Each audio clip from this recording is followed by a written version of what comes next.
गुरु के दिहल 3 सूत्र बा, 3 सूत्र के पालन करे के बा। पहला में दया मांगे के बाद, दूसरा में चर्चा करे के बा, और तीसरा में नमः शिवाय से 108 बार प्रणाम करे के बा। पहला में दया मांगे के बाटी, हे शिव गुरु आप हमारे गुरु हैं, अपना शिष्य पर दया करी। हे महादेव जी आप जन जन के गुरु हैं, सब जगत के गुरु हैं, हमरो गुरु हैं, अपना शिष्य पर दया करी। दूसरा में केहू भैया बहनी रावट में जाकर तो कहे के बा कि हम तो शिव के गुरु बना ले बानी, आपो लोग शिव के गुरु बना ले जा। शिव के गुरु बनावला में कोनो खर्चा नहीं थे, अपना के शिव के गुरु बना के देखी जाए कितना सुख शांति मिलता।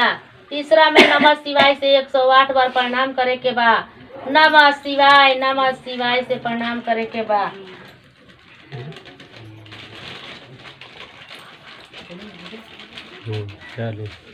तो देखिए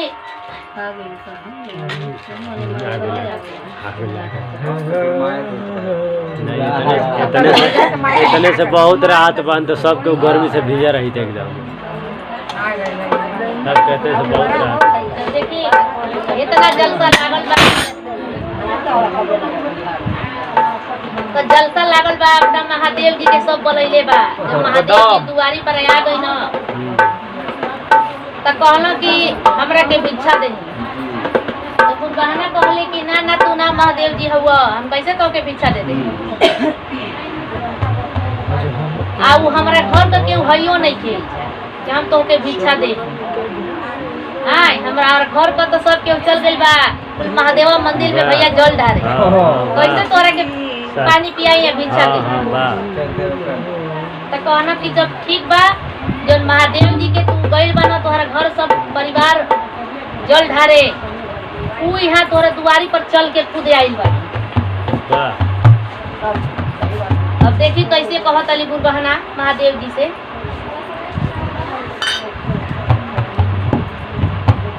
अरे शिव गुरु के मंदिर में भीड़ लगल बा भारी, अरे गूंज रहल बा धरती अंबर भगतन के जयकारी।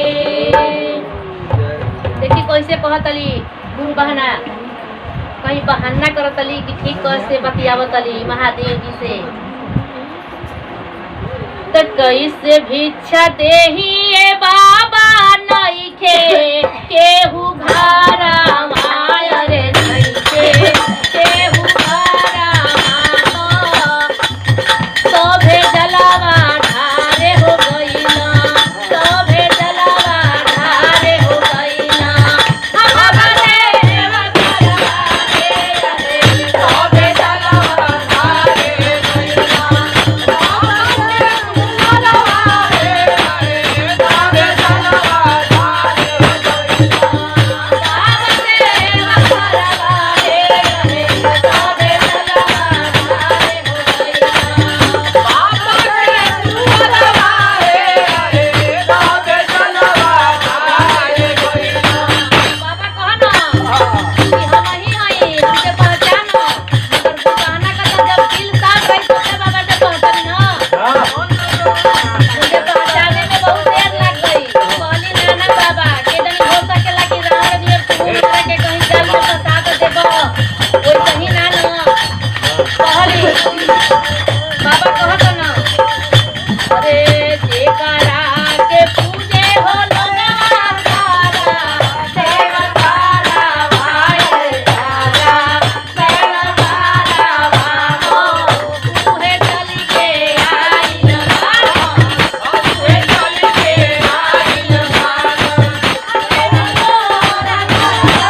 की जय। वीडियो को लाइक और चैनल को सब्सक्राइब करना ना भूले और कमेंट में हर हर महादेव जरूर लिखे।